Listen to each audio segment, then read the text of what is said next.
What's going on, everybody? Eric Lindquist at Stokastic here on the Odd Chopper channel, coming to you with another edition of Lindy's Leans, Likes, and Locks MLB edition. Hit that like button, subscribe button, notification bell. Goes a long way for me on this video.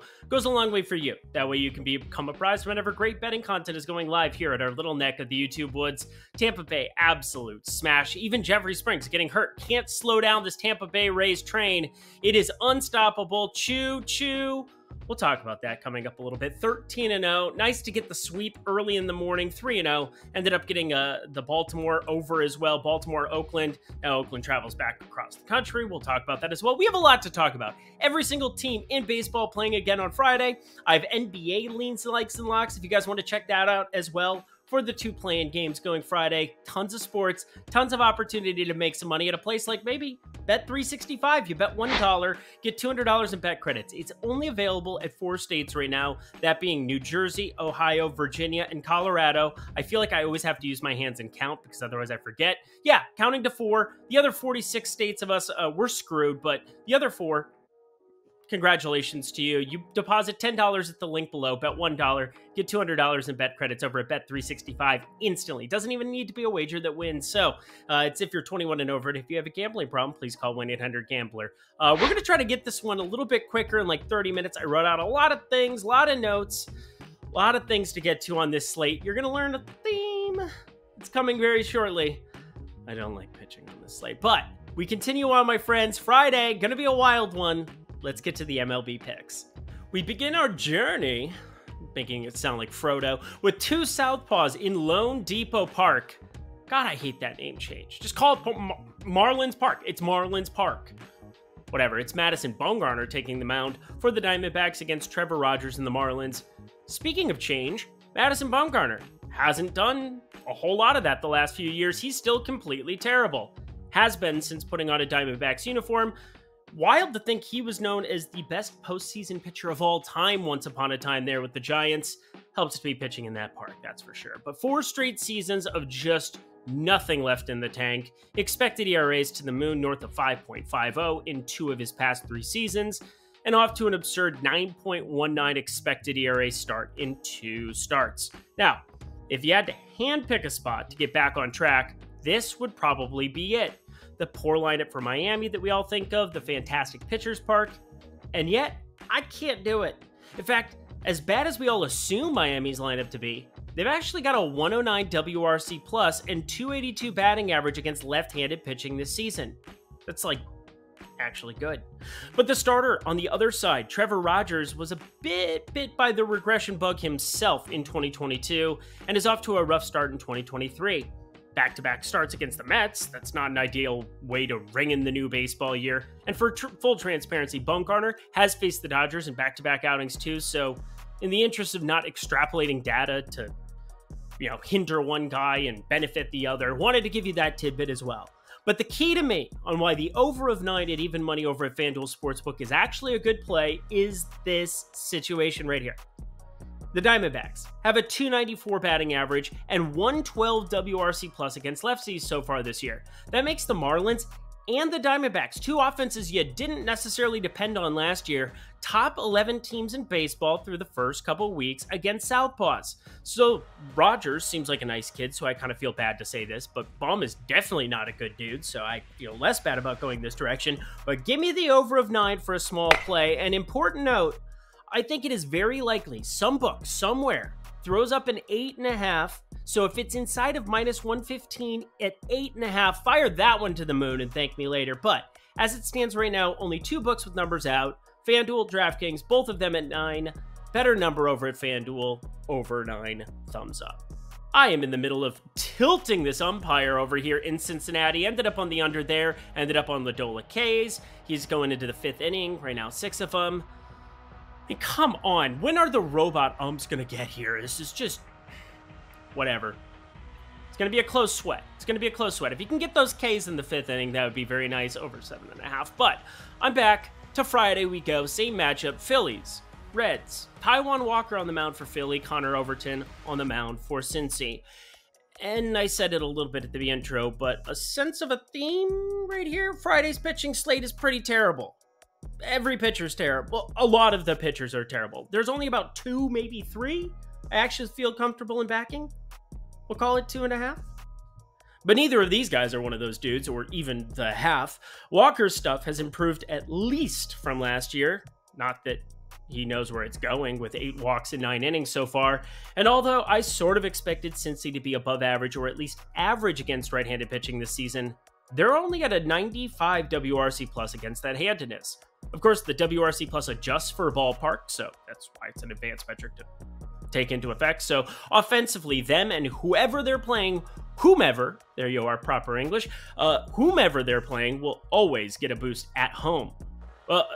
And a boost when you get to face Connor Overton. The man's off to a horrid start himself for Cincinnati with a 10.13 ERA and 10.3 walk rate. Not good when those two mirror each other. And what makes the early walks worse is he can't even hit 92 on the gun and has to pepper changeups this year. Big change in his arsenal, but he can generate whiffs from time to time with it, but he can also have that ball blasted to the moon with it. So wild to me how he was primarily fastball, sinker, slider guy last year. Now they've got him pitching that changeup nonstop. Bold strategy, Cotton. Let's see how it plays out for him. And against Philadelphia, probably not going to play out well for him, despite their struggles in the win column. Philly, below 500. They are blasting right-handed pitching, and a 111 WRC plus, and they have that Kyle Schwarber fellow in a small, teensy, tiny little ballpark. So you want a single game parlay? I'll show you a single game parlay. This one's a little interesting. I don't even think they're necessarily like strictly correlated. Lots of people hit home runs in games that they don't win, but I want Schwarber. In order to boost it a little bit, he had 36 home runs against righties alone last year, by the way. He's got 3 already in 2023. But I want the Phillies win in conjunction with it. I thought about how could I possibly bolster the Phillies money line here. And I think that's the best way to do it with a really aggressive play. And you don't even have to bet all that much. This could be a quarter unit, half unit type play for you. And it's still got a generous little reward here for what I think the upside is for Schwarber in this park. Love to start seeing him lead off again. I get it. Bryson Stott's been good too, so I get it. But Kyle Schwarber to home run, Philadelphia money line with it. Currently the best line available, FanDuel of all places. I expect DraftKings. Hopefully you can improve those Kyle Schwarber odds. You always have better home run props over there than FanDuel. Come on, do it for us. Wish this game would return from whence it came. Oh, would you look at that? It's Joey Wentz. That was a bad bit. Of the Tigers as they host Sean Manaea and the Giants. And this fits right into my narrative that there is some ungodly bad pitching on this slate. But weirdly, I feel really good about Manaea here against the Tigers.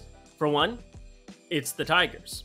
And 2, his last start of 8 Ks and just 76 pitches for solid 6 innings of work was as good as the once heralded southpaw has looked in forever. It was against Kansas City, so not exactly a huge vote of confidence. But this, Kansas City, it's better than Detroit's lineup. Did you see Detroit's lineup today? Fire him up. I think Sean Manaea is somebody we want to back. But one note for this game, the reason we're going to be leaning it, Michael Lorenzen was just activated off the 15-day IL. He was with the Angels last year. He was with the Reds forever when he was playing Angels in the outfield and pitching. Yeah, outfielder pitching combo.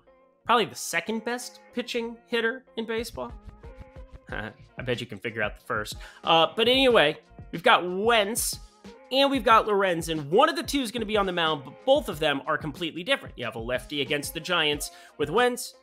You have a righty in Lorenzen. Neither of them are going to really provide much swing and miss stuff against Detroit, but still, or against the Giants, but whatever. I'm confused myself. Just throwing it out there. I want you to know that I don't know who's going to be starting, and neither do the books. They have nobody listed, even though we have numbers.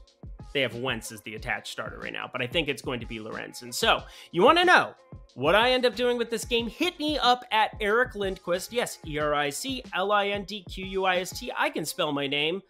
Very proud of myself, but that's my name on Twitter. That's my name in real life. I will be happy to let you know what I end up doing. Until then, leaning the Giants side and Manaea moving along. 2 right-handed starting pitchers who do the same thing in completely different ways are up next. Cal Quantrill, the Guardians, facing Trevor Williams and the Nationals. Quantrill, sinker ball, changeup, topping off at 93. Williams, nearly 50% four-seamers, but it just tops out at 90 miles per hour with changeup mixed in just for good measure, even though it's not all that good. So that's what I was saying. They sort of arrived, though, at the same numbers as a result. And that's where I think this game gets a little bit wonky to try to handicap and try to figure out exactly what I want to be doing. Because Cal Quantrill, 342 xWOBA. Trevor Williams, 347 xWOBA. 12.8% strikeout rate. Super, super low for Quantrill. Not having them so far this year. But same thing with Trevor Williams, 16.3%. Both of them very much limit hard contact. That's why they're in the major leagues. Arriving to it completely different ways. Again, sinker, primarily the pitch for Quantrill. That four-seamer gets to the ground quick for Trevor Williams. So that's one thing. But you want to know why we're going to be leaning the Cleveland money line? Well, look at the lineups. Cleveland, they don't strike out anyway, so wouldn't have mattered. They get walked in bunches against righties, and they are now slightly below average against righties this season with an 80 WRC+. But the Nats are dead last in baseball with a 55 WRC+ against right-handed pitching. That's just horrendous to look at. So yeah, it's chalky, but it's correct. Leaning Cleveland money line and hoping the number improves slightly. I don't want minus 135 on Quantrill. I would go minus 125. That's where I could start dipping my toes in the pool. You know, nice summer day. It's coming, baby. It's actually a little bit warmer across the entire country than you expected it to be on April 14th. Throwing that out there. Did you see the Oakland-Baltimore game? Ball was flying. Ball was flying. It's almost like I gave that analysis last night. But in most cases here, it's not like the books don't know that we're going to be targeting Washington all season long and their terrible, horrible, no good, very bad lineup. So might have to pay the freight here at minus 135 and attach it to a play somewhere down the line, but I'm not going to do it right now. I stand pat. Cleveland money line, just a lean. I buried the lead at the top of the show. The Minnesota Twins hung a 9 spot against the Yankees in the first inning. Kind of feel bad for that kid. I mean, Brito was very bad. His changeup did not look good. I don't even know how to give you analysis there. Let's go on to the next game. Tyler Mahle going up against Nestor Cortes. Both of these guys are having fantastic starts to the season. Mahle, 235 xWOBA, 29.5% K rate, no walks. Nestor Cortes, I will say the Ks are starting to come down to a more reasonable level. That was the one thing I didn't completely buy into his last 2 years. He went from an 18.2% K rate guy in 2020 to 27.5 and 26.5 in 2021 and 2022. I think the pitch clock is probably going to be the deal for Nestor Cortes. And why does that matter? I think of him as the left-handed Johnny Cueto, where it really messes up your delivery when you're used to being able to take your time, when you have weird approaches, when you're trying to throw hitters off balance by slowing down your routine. You don't have that time anymore. He's going to be an effective pitcher because I do like that four-seam fastball that he primarily throws. Such a good locator of the ball around the entire zone. That cutter that he mixes in, the sweeper's okay as well. I like a lot of what he does, but I do think that pitch clock is going to be something for Nestor Cortes that's going to cut into that K rate. Weird piece of analysis, I know, but I'm pretty positive about it. Johnny Cueto on the IL, so we don't even get to watch and see. That was the other example. That was the other guy that I was really looking forward to seeing how a clock affected somebody with different windups, different deliveries, things of that nature. But harder for me to find data for something like that. So we're going to just have to be paying close attention to Nestor Cortes going forward. But as many runs as Minnesota has here today on Thursday, Friday, I'm expecting Cortes to be able to get the best of him. Correa did get back in this lineup. That's a very, very necessary righty for my team, but still more anxious to be looking at an under here, especially with Mahle in the current form that he's at. In fact, I find this to be my second favorite play on the entire board. Yeah, you heard me. We have a lock under of 8. Look at the weather. Starting to change a little bit, getting a little bit cooler out there in New York than what it was here the last couple days, that's for sure. We were sitting 74 degrees expected at first pitch, should be cooling down into the 60s as they get later into that game. Maybe you have a bullpen. I have a feeling New York's not going to really use anybody of substance the rest of this game. They're down infinity runs. I wouldn't either, but maybe they have to use a couple of guys that you wouldn't necessarily expect. They do have rules on position players now coming out and taking up too much work. So maybe this gets a little bit frisky tomorrow when we look at it, but under 8 is projecting out really well for me. Think both pitchers find success in this one. Lock it up. to one of my favorite names in baseball, and he's very good at pitching, Drew Rasmussen, going up against... Look at that. Is this going to be back-to-back locks? If you've never tuned into Lindy's Leans, Likes, and Locks before, you're probably very confused on why I just got so giddy, so excited. Hope Josh Giddey has a bad game on Friday, that's for sure. Please, God, Timberwolves win. But we got Tampa Bay, Drew Rasmussen. We'll start with that. I'm going to bury the lead here for a second. But this guy, 14.8% hard hit percentage, 167 xWOBA, 13-0 Tampa Bay lineup sitting behind him. I mean, what is going on right now? Tampa Bay can't lose. They lose Jeffrey Springs in the middle of a game. They're down 3-1, and what do? They hang up a 7 spot. 7 spot in the 5th. Ugh, they cover everything for us. Mwah. Tampa Bay, this is the train that you, that I, that everybody deserved. Be a wagon for us, Tampa Bay, and, well, Jose Berrios on the mound for the Toronto Blue Jays. Oh, he is so overrated. It is insane to me the kind of numbers you can get to bet against Jose Berrios year in, year out. And I pulled out my spreadsheet just for reference. I had a massive return on Jose Berrios in 2022. How big? I was up 340%. Yeah, on investment. 3.4x my money on one guy. And the big thing is Toronto, they've got a phenomenal lineup. I'm not going to deny that. Could they go out and hang up 8, 9, 10 runs on anybody? Sure, they absolutely could. But we're talking about Drew Rasmussen. Even in limited pitches, 66 his first outing, 83 his second. You give me 90 pitches of this dude, he is completely nails. This Tampa Bay team is absurd. They're undeniably the best team in baseball right now. And we don't want to overreact and say, oh, they're going to go to the World Series. I don't think that necessarily. Although, I said at the beginning of the year, just project Tampa Bay for 10 more wins than anybody else because this front office knows what the heck they're doing in the AL. Dodgers in the NL, of course. But Jose Berrios this season, back to his old tricks, 51.6% hard hit percentage, 521 expected slugging. The Ks are starting to come back up from 19.8% last year, but again, just 2 starts, just 160 pitches, still getting shelled, giving up 14 runs. Yes, 14 runs through 2 outings. Back-to-back locks, friends. Yeah, a lot of my favorite plays are in this early window of games, but that's the way the cookie crumbles, as Jim Carrey would say. We are locking in the Tampa Bay money line. Minus 110, I'm getting standard juice with Rasmussen and the Rays bullpen up against my favorite pitcher in baseball. Not because he's good. Oh, it's a happy Jose Berrios Day, everybody. Tampa Bay money line gets it done in a big way for us on Friday. 14-0. Something else that can get done in a big way for you. Get $200. That's a big number just by betting $1 over at Bet365. Sadly, this is only available in 4 states. But listen up. If you're in one of these 4, congratulations to you.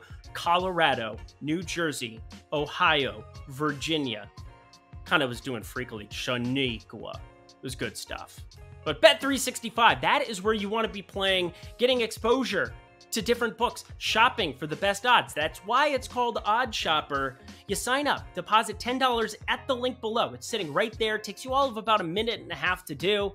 You bet $1, you get $200 in bonus bets. No matter what happens to that dollar, who cares? Put $1 in a vending machine and it gives you $200 in bonus bets. I think you'd be pretty happy with that. So check out Bet365.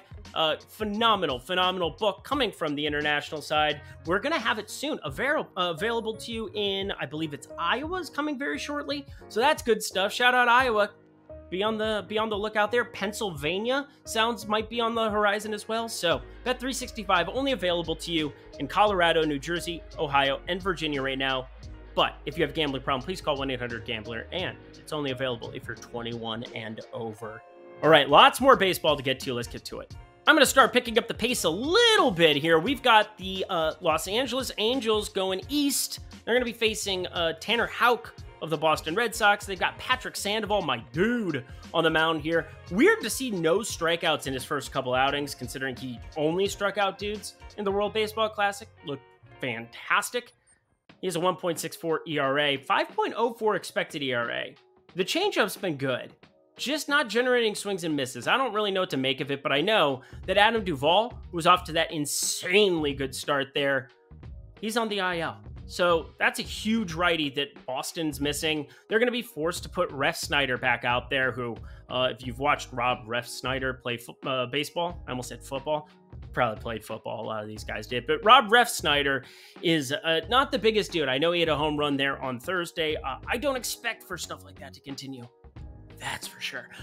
Rafael Devers from the left side, that should be able to be neutralized a little bit, even though he's very, very good at hitting. Same thing can be said for a lot of pieces of that Boston lineup. Yoshida, he's day-to-day still. We'll see if he even gets in that lineup for Friday. So good spot, I think, for Patrick Sandoval to go find some success. And Tanner Houck, I don't really know exactly what to make of him as a pitcher. I've never really been all that enthused.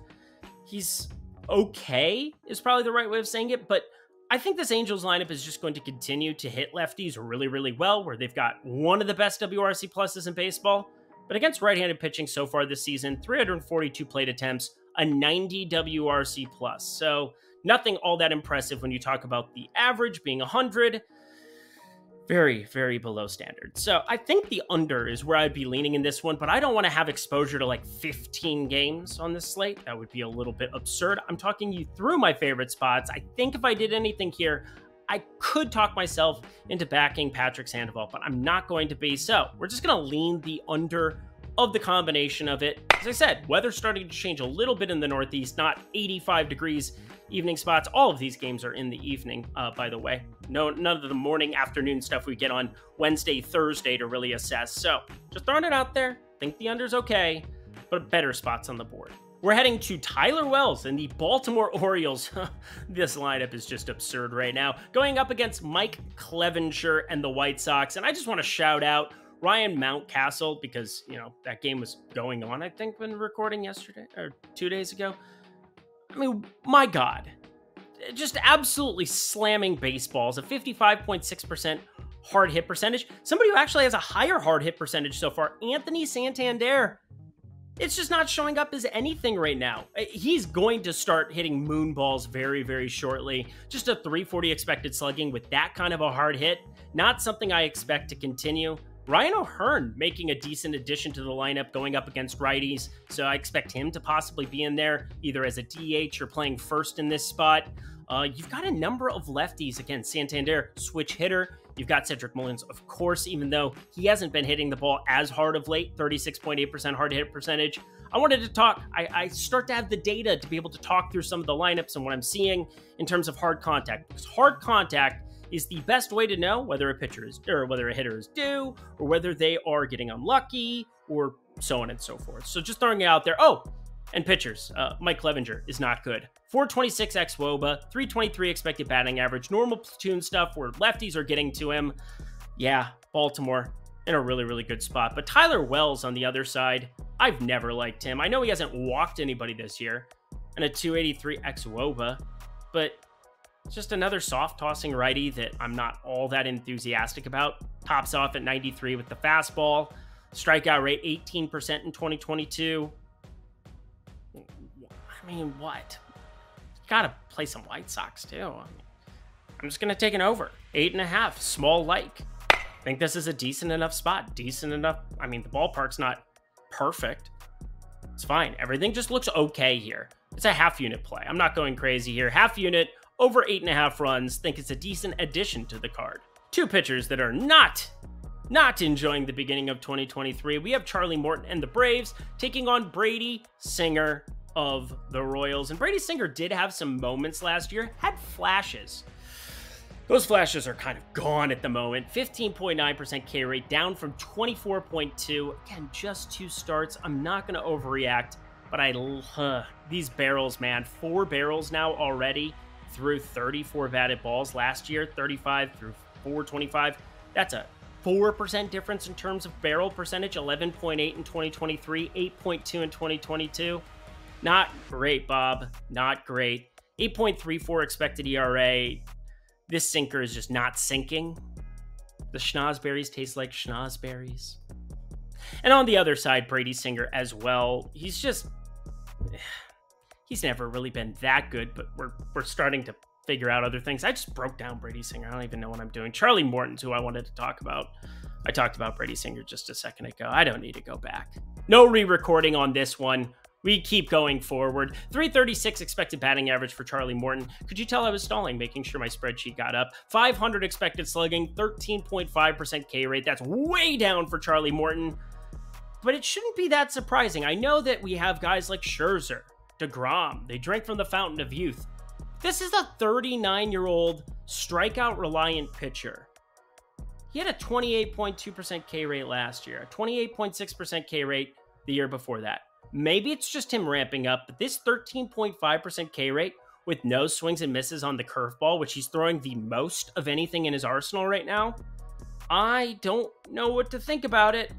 I'm leaning the over of 8.5. I'm going to give him the benefit of the doubt. I'm not going to pull the trigger in this spot. I'm going to pass. Kansas City's lineup, whatever. The Braves would have to do a lot of the heavy lifting, you would assume here. Maybe Atlanta on the money line makes some sense as well, but nothing really projecting out phenomenally well for me, although my spreadsheet did say half a unit, and I'm not going to do it. I can't do it against Charlie Morton yet. We'll take another start. We'll start assembling the sample size, but I think we just pass on this game entirely.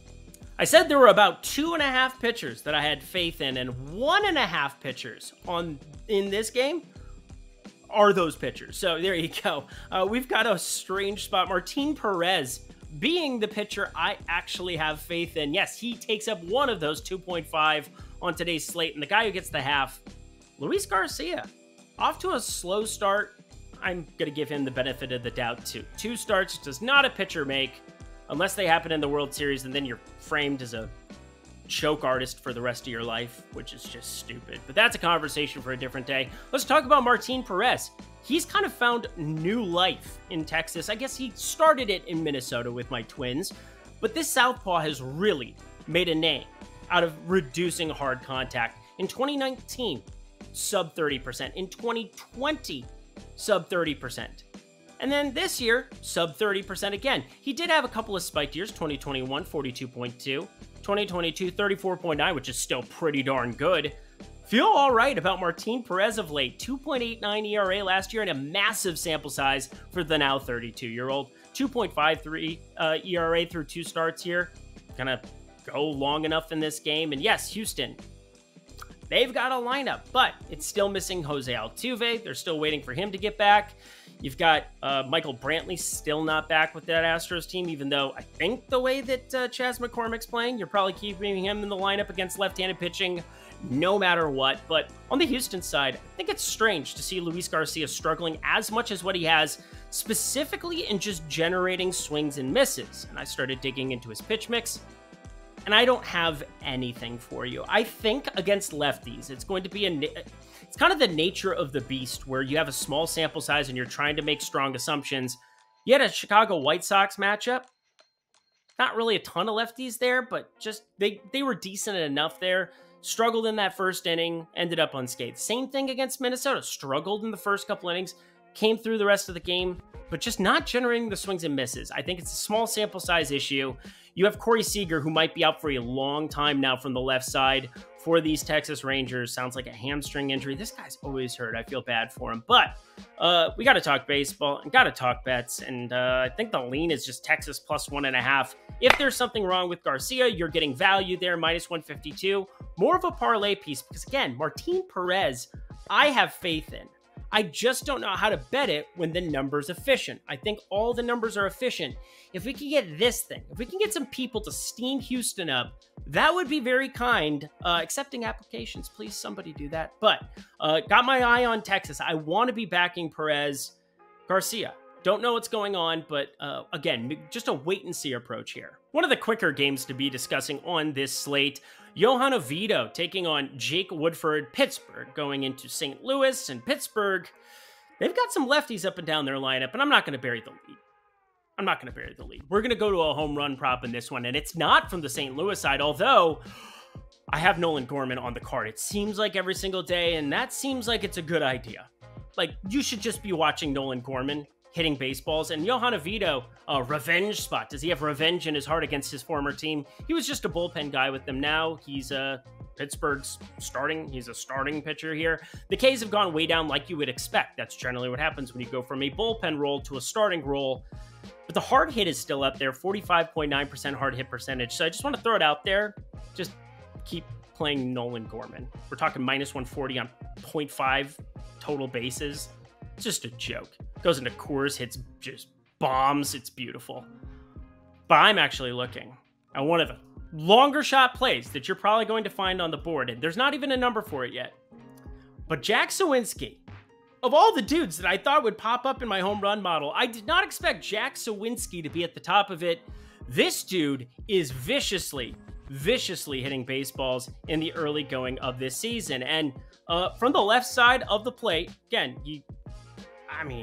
my dear God, just hitting bombs. 60% hard hit percentage, 603x Wobacon, and 4 barrels through 15 batted balls. If you're seeing the ball that well with a 26.7% barrel percentage in a very limited sample size, throwing it out there, 133 pitches seen so far this season, my lord, you can hit things a long ways. Now, he only has a 130 average. He's going to be in the back half of this Pittsburgh lineup, but if this one comes through, I want to hear parades outside. I want to hear Twitter blow up. Actually, that would be very scary, and I don't think Elon would appreciate it, but do we really care about Elon? I don't think so. So, Jack Suwinski, throwing it out there, gonna go yard for it, but has to be a lean, has to be considered a lean here. One, he's got to make the lineup, but I expect him to be in there against a righty in Woodford, who just gives up hard hit and can't strike out anybody and all of those things. But number 2, got to be getting something north of plus 550. Now,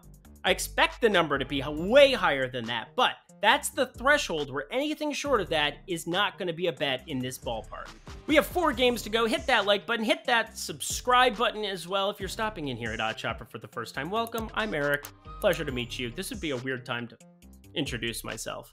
But let me introduce you to Kadai Senga, who has just been a monster for the Mets so far, getting everything they asked for and more. It's kind of strange because I saw Twitter explode in his first outing. He had a very rough first inning.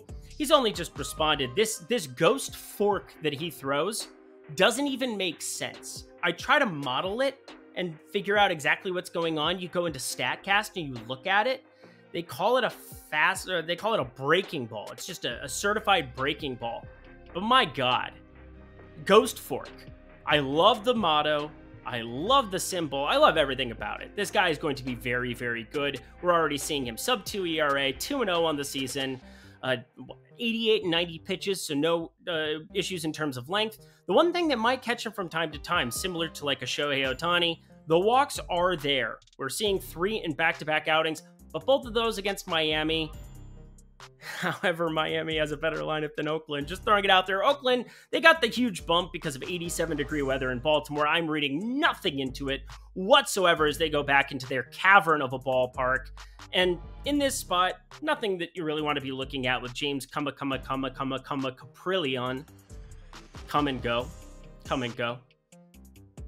I didn't feel like singing there, just saying. New York Mets minus 1.5 because James Caprillion is terrible. I can't even count the number of ways there, and I get the Mets close to, what, minus 110-ish? It's inside of standard juice, minus 105, so I feel good about it. Thumbs up, Mets, continuing on. You want to talk about outlier beginnings of the season? We talked about a lot of studs who have had rough beginnings to the season the last couple days.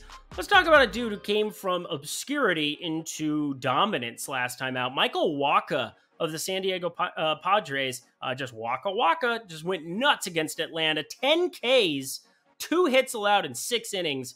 What in the actual F, everybody? Now, Colorado, he was okay there. Still gave up 4 earned, but got the W in that one too.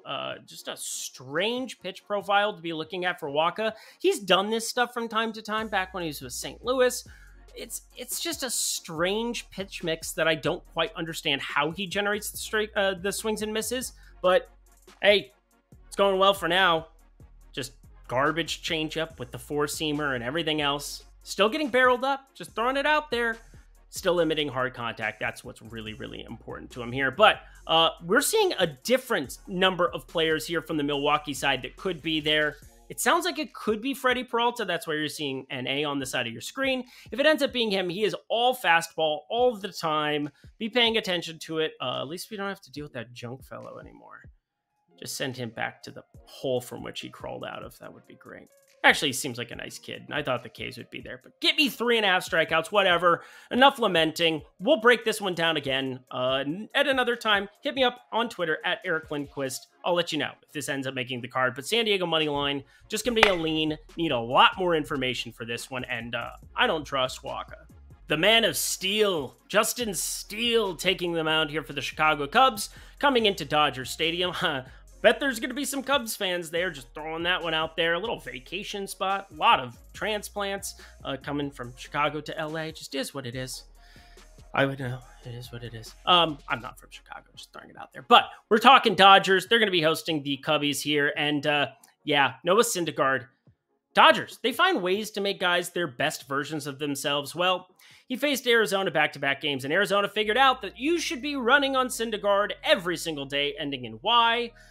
And why? Because he's one of the worst at preventing runners from stealing in baseball. And now with a pitch clock, it's even worse. Just expect steal props to not even... Well, if you're getting major plus money on a couple of these guys, sprinkle those in. Like Salt Bay. Just do it. But a bad outing second time around. Looked great against Arizona at home the first time. But Justin Steele, I think long-term, he's going to be a really, really good pitcher. I like everything about this lefty. Back-to-back 6-inning starts. 9 ground balls. The ground ball rate is really what I point to nonstop with him. It looks fantastic. A guy that we rode the tail end of last year nonstop, but this Dodgers lineup, I'm just leaning -1.5 because it's what my sheet says. And it seems as though we got to wait on some injury news in a couple of places up and down this Cubs lineup, specifically Dansby Swanson. He did not get put on the IL. He is expected to be in the lineup Friday. If he's in the lineup, I just don't even want to deal with it. That's one of the best hitting shortstops in baseball. We saw it in Atlanta, came into his own last year, got paid. He's hitting 400 already in the early going of this season. So, Dansby Swanson, pretty unappealing spot. I think there's better spots on the board. And our last game of the night, we have 2 southpaws, and there is actually a play for me from this one. Austin Gomber. Austin Gomber. That's a fun name to say. Going up against Marco Gonzalez, who I have never, ever, ever, ever liked. I don't understand why he's a major league pitcher. I really don't. He's got a 13% K rate already this year, which is almost identical to what he had last year in a massive sample size with a 13.2% K rate. Now, the ballpark is the only thing that I can really point at for Marco Gonzalez for why he can be successful from time to time. But this guy was once a heralded rookie. Like, we're talking one of the top prospects in baseball back in 2013, top 20 pick. Know a lot about him because I have never, ever, ever liked him. And I never understood why people liked him coming out of AAA. But shout out to his family if they're watching. You guys seem like nice people. But Marco Gonzalez, I don't expect anything good from him here. But I do expect Austin Gomber to be able to be serviceable. And why? One of the best ground ball rates from the left side in all of baseball. It's been flying up in the air here a little bit of late, which I don't quite understand, but it's been really softly hit. 26.2% hard hit percentage is just elite kind of stuff. So, again, the launch angle, it's been about average. I don't know what happened to some of these things, but either way, the hard hit, he gets people to induce really soft contact. And I think there's a contrarian play here, plus 144. I like Colorado with the CJ Crones. I like Colorado with the Chris Bryants of the world. I like having some of these righties and the way that they profile against left-handed pitching. And Marco Gonzalez has once upon a time given up power to everybody. Lefties, righties, your mother, your sister, your brothers, your cousins, everybody. So yeah, I just want to be targeting him. And Austin Gomber, enough soft contact that I got to be interested. We're leaving here with a money line like on Colorado. Yeah. Ooh, who's getting chalky now? Who's getting chalky now? Oh, we're at 40 minutes. I gotta go. And that does it for an entire week of Lindy's Leans, Likes, and Locks in the MLB department. Whew, we had 3 or 4 15 gamers on this week. Thursday is going to be a very nice day for me going forward, having just 6-7 games. So Wednesday nights will be nice, that is. But hit that like button if you enjoyed this content. Share it with your friends. Share it with your enemies. I don't really care who you share it with. Just share it with people because I want to get the content out there. I want you guys to be winning some money. And Bet365, you're guaranteed a W if you're in Colorado, New Jersey, Virginia, or Ohio. You bet $1. Hit the link below. Click on that. Get yourself $200 in bet credits at a very reputable, awesome book, Bet365. If you have a gambling problem, please call 1-800-GAMBLER, and it's only if you're 21 and over. Alrighty, y'all. I'm done for the week. You know what that means. It's Aton for the weekend with you Saturday, Sunday. I'll be back Monday. Can't wait. Until then, I'm Eric Lindquist. Best of luck in the MLB streets on Friday.